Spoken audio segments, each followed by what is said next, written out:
আরও একটা নতুন ভিডিওতে তোমাদের সবাইকে স্বাগত জানাই। আর আজকে কিন্তু আমি কোনো ট্রেন ব্লগ করছি না, আজকের ভিডিওটা হতে চলেছে একটু স্পেশাল। আর আজকে আমরা দেখতে চলে এসেছি আদিনা মসজিদ। এখানে মসজিদের কিছু ডিটেলস দেওয়া রয়েছে, তোমরা দেখতেই পাচ্ছ।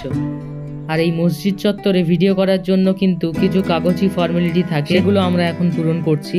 তো এই কাগজি ফর্মালিটি পূরণ করার পরেই কিন্তু আমরা ফাইনালি এন্টার করে গেলাম আদিনা মসজিদে। আর এই হচ্ছে আমাদের যে কাগজটা ওখান থেকে দেয়া হলো। আর এখন আমরা এগিয়ে চলেছি মসজিদের মেন প্রবেশ দ্বারের দিকে। আর আজকে যেহেতু হলিডে থাকার কারণে এখানে কিন্তু ভালোই মানুষের ভিড় রয়েছে। আজকের ভিডিওতে আদিনা মসজিদ সম্বন্ধে ওভারঅল কিন্তু একটা ইতিহাস রয়েছে। তো আমরা এখন চলে আসলাম বাহির চত্বর থেকে ভিতরের প্রবেশ করার যে মেন এন্ট্রেন্স রয়েছে সেই এন্ট্রেন্সে। এখান থেকে কিন্তু বাহির থেকে ভিতরে প্রবেশ করতে হবে। এটা একটা ছোট্ট দরজা মতন, সেই জন্য এই জায়গাটা একটু ভিড় হয়। আর এই মসজিদে ঢোকা মাত্রই একটা ঘটনা ঘটতে চলেছে। এইখানে যে ভিডিওগ্রাফি অ্যালাউ নয়, এই মানুষটা ছুটে ফুটে সেটাই বলতে আসছে। পারমিট করা আছে, পারমিট করে এনেছে, পারমিট করা আছে। কোথায় কাগজ দিয়েছে তো, কে দিয়েছে?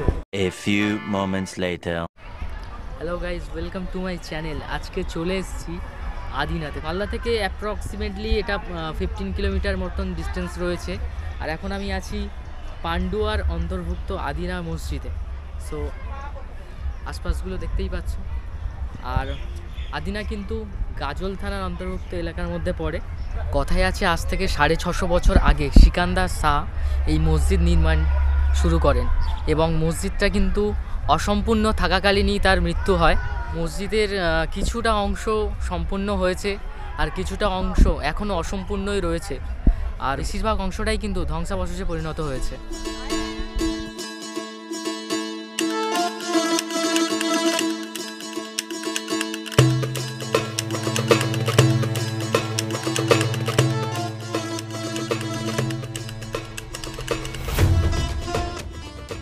চলো এবার এই আদিনা মসজিদের ইতিহাসটা জেনে নেওয়া যাক। সিকান্দার শাহ বাংলায় দীর্ঘ 36 বছর রাজত্ব করেছে। সিকান্দার শাহের পিতা শামসুদ্দিন ইলিয়াস শাহ, তিনি 1367 সালে মারা গেলে বড় সন্তান হিসেবে সিকান্দার শাহ সিংহাসনে বসেন। তিনি ছিলেন বাংলার ইলিয়াস শাহী বংশের দ্বিতীয় সুলতান। শাসন আমলে তিনি নিজেকে ন্যায়পরায়ণ এবং যোগ্য শাসক হিসেবে নিজেকে প্রতিষ্ঠা করেন। তার শাসনকালে তিনি দেশের শান্তি শৃঙ্খলাও নিশ্চিত করেন। তার পুরো নাম হচ্ছে আবু মুজাহিদ সিকান্দার শাহ। পিতার মতোই তিনি দিল্লির সুলতানদের সঙ্গে সুসম্পর্ক বজায় রাখার চেষ্টা করতেন। তা অবশ্য এরপরেও তিনি সুলতানের মন রাখতে ব্যাহত হন। সিকান্দার শাহ সিংহাসনে বসার পরপরই বাংলা আক্রমণ করেন দিল্লির সুলতান ফিরোজ শাহ। কিন্তু সিকান্দার শাহ দিল্লির সুলতানের উপরে পাল্টা আক্রমণ না করে তিনি যুদ্ধ পরিহার করেন এবং তিনি তার সৈন্য সামন্ত নিয়ে একডালা দুর্গে আশ্রয় নেন। একডালা দুর্গের একদিকে ছিল জলাধার এবং অন্যদিকে ছিল জঙ্গল, তাই বহিরাগতদের জন্য এই দুর্গ দখল করা ছিল রীতিমতো অসম্ভব। সম্রাট ফিরোজ শাহের বাহিনী এই দুর্গ অনেক দিন ধরে দখলে আনার চেষ্টা করে। অনেক চেষ্টা করার পরেও শেষ পর্যন্ত ব্যর্থ হয়ে বাংলাকে সুলতান ফিরোজ শাহ স্বাধীন ঘোষণা করে দিল্লি ফিরে যান। বাংলার সেনাবাহিনী সাহসিকতার সঙ্গে এই দুর্গটাকে রক্ষা করে। সুলতান সিকান্দার শাহ তার দীর্ঘ শাসন আমলে বহু ইমারত এবং মসজিদ নির্মাণ করেন।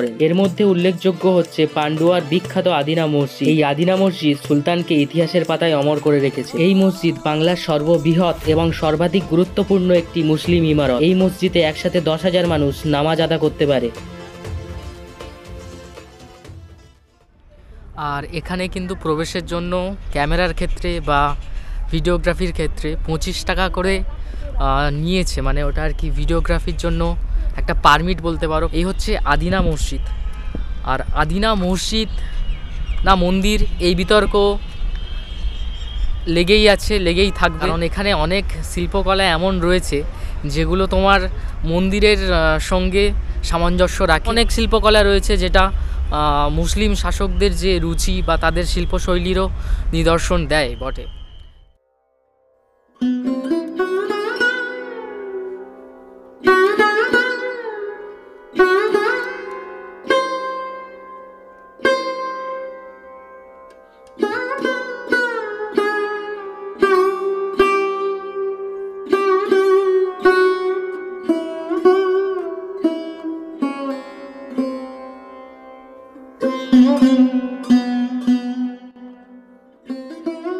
সিকান্দার শাহের শাসনকালের শেষের দিকটা কিন্তু অতটাও সুখকর ছিল না। তার রাজত্বকালের শেষ দিকে তার পুত্র গিয়াসউদ্দিন বিদ্রোহ করে। ইতিহাস থেকে জানা যায় সিকান্দার শাহের যোগ্য উত্তরসূরি হওয়ার সব ধরনের যোগ্যতা থাকলেও তার সৎ মা এবং ভাইরা মিলে বহু ষড়যন্ত্র করেন তার প্রতি। এইসব ষড়যন্ত্রের কথা জানার পর গিয়াসউদ্দিন সৈন্য জোগাড় করেন এবং সিকান্দার শাহের বিরুদ্ধে রুখে দাঁড়ান। পান্ডুয়ার নিকটবর্তী গোয়ালপাড়া নামক জায়গাতে বাবা ও ছেলের মধ্যে যুদ্ধ হয় এবং এই যুদ্ধে সিকান্দার শাহ নিহত হন।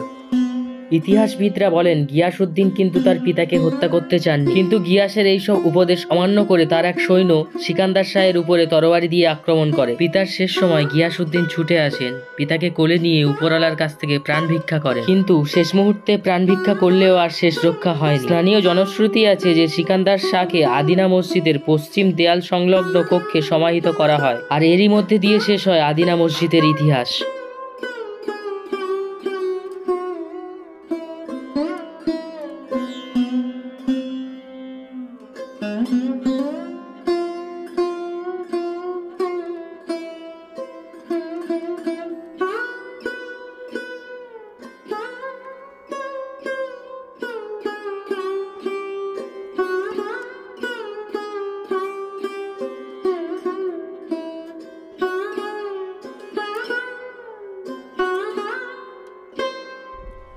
আচ্ছা, এখানকার কিন্তু একটা টাইমিংস আছে। এখানে হচ্ছে সকালবেলা খোলা হয় 8টা থেকে, আর বিকেলবেলা 4:30 পর্যন্তই কিন্তু এখানে অ্যালাউ করা হয়। তারপর কিন্তু গার্ডরা এসে পুরো মসজিদ এলাকায় কিন্তু খালি করে দেয়। আর যেটা বলা, তোমরা যারা এখানে প্রি ওয়েডিং ফটোশ্যুট করবে বলে ভাবছো, ওয়েডিং ফটোগ্রাফি যারা করবে, প্রি ওয়েডিং ফটোশ্যুট যারা করবে, তারা কিন্তু অনলাইনে পারমিট করেই আসবে, না হলে কিন্তু এখানে অ্যালাউ করা হবে না।